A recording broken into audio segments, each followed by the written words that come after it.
Les crises post-électorales auront été les périodes au cours desquelles cet aspect qui régit la vie humaine est mis au grand jour. Qu'est-ce que c'est que les droits de l'homme? Existent-ils en Côte d'Ivoire? Sont-ils respectés? C'est toutes ces interrogations que nous essaierons d'avoir en réponse avec notre invité du jour. Lui, c'est le docteur André Banhouma Kamaté. Bonjour docteur. Bonjour monsieur. Bienvenue sur notre plateau. Merci. Avec vous, nous parlerons donc de la question des droits de l'homme et le thème du jour, c'est la politique des droits de l'homme en Côte d'Ivoire. Mais bien avant de parler de cette politique, il est intéressant de comprendre ce que c'est que les droits de l'homme. Merci. Avant tout propos, je voudrais, au nom du ministre de la Justice, des droits de l'homme et des libertés publiques, M. Nyenema Mamadou Koulibaly, remercier toute la direction de la RTI pour l'opportunité offerte, justement pour parler des droits de l'homme. Pour répondre à votre question, on définit généralement les droits de l'homme comme un ensemble de droits attachés à la personne humaine du fait de sa naissance humaine. Ça veut dire, en d'autres termes, que quand vous naissez être humain, automatiquement, vous sont attachés des droits. On dit qu'ils sont des droits innés, sans lesquels vous ne pouvez vivre dignement. D'accord. Alors que prévoit la Constitution ivoirienne concernant ces différents droits de l'homme? Eh bien, la Constitution ivoirienne prévoit donc pour le citoyen un ensemble de droits.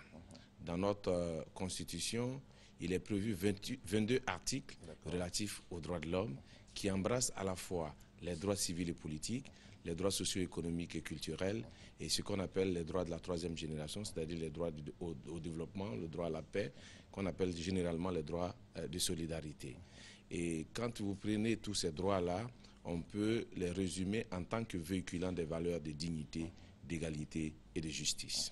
D'accord. Alors dites-nous, est-ce que ces droits qui sont donc émanant donc de la Constitution ivoirienne sont les mêmes que la Déclaration universelle?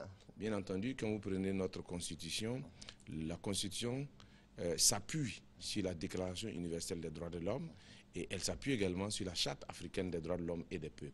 Il faut dire que la Déclaration universelle des droits de l'homme est un texte de référence, mais qui n'a pas un pouvoir coercitif. C'est-à-dire que c'est un texte qui a été pris le 10 décembre 1948 pour exhorter les États à faire en sorte que dans leurs corpus législatifs nationaux soit pris en compte un certain nombre de valeurs.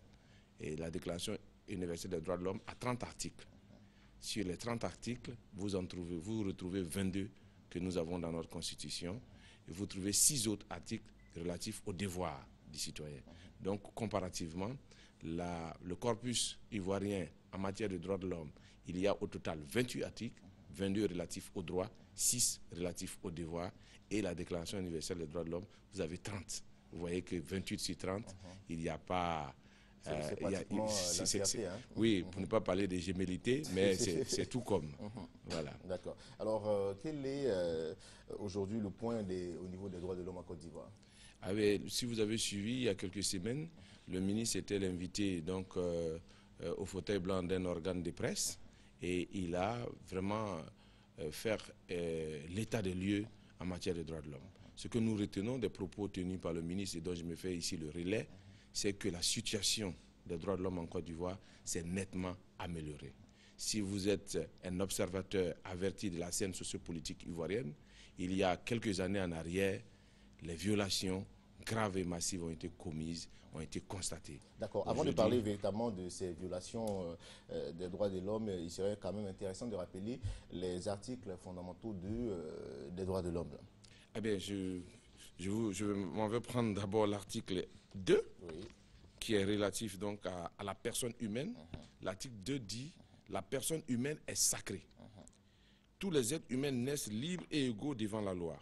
Ils jouissent des droits inaliénables que sont le droit à la vie, à la liberté, à l'épanouissement de leur personnalité et au respect de leur dignité. Les droits de la personne humaine sont inviolables. Les autorités publiques ont l'obligation d'en assurer le respect, la protection et la promotion. Toute sanction tendant à la privation de la vie humaine est interdite. » Je pense que cet article 2-là est très important parce qu'il y a là-dedans le respect de la vie humaine. Sans la vie, la jouissance des autres droits n'est pas possible. C'est parce que pour que vous puissiez jouir des autres droits qui vous sont attachés en tant qu'être humain, il faut que vous soyez en vie. Si vous n'êtes pas en vie, le seul droit qui vous reste, il me semble-t-il, c'est d'être enterré dignement. Ce à quoi certains êtres humains aussi n'ont pas eu droit, malheureusement, du fait des graves crises que traverse notre monde. D'accord. Parlons maintenant des violations des droits de l'homme. Quand est-ce qu'on parle véritablement de violation? Ah, il y a violation des droits de l'homme lorsque un droit reconnu n'est pas respecté. Voilà. Si on dit vous avez droit à la vie et qu'on vous ôte la vie, il y a violation. Si on dit vous avez droit à l'éducation et qu'on ne vous met pas à l'école, il y a violation. Si on dit vous avez droit à la santé et qu'on ne construit pas un centre de santé pour vous permettre de vous rendre à l'hôpital quand vous êtes malade, il y a violation. Quand on dit vous avez droit à l'identité et que l'enfant naît et qu'on ne va pas le déclarer à l'état civil, il y a violation.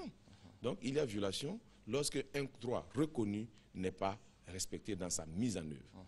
D'accord. Comme je le disais d'entrée dans l'introduction, avant de vous recevoir, les plus graves crises, les plus graves cas de violation des droits de l'homme sont constatés lors des crises post-électorales.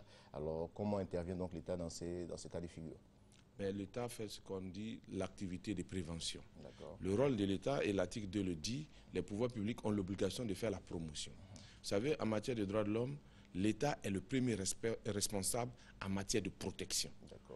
Les droits de l'homme, c'est d'abord l'affaire de l'État, parce que c'est l'État qui prend les engagements au niveau international. Vous avez des principaux textes qui protègent les droits de l'homme au plan international, au plan régional par exemple, et c'est l'État qui s'engage à respecter et à faire respecter les droits de l'homme.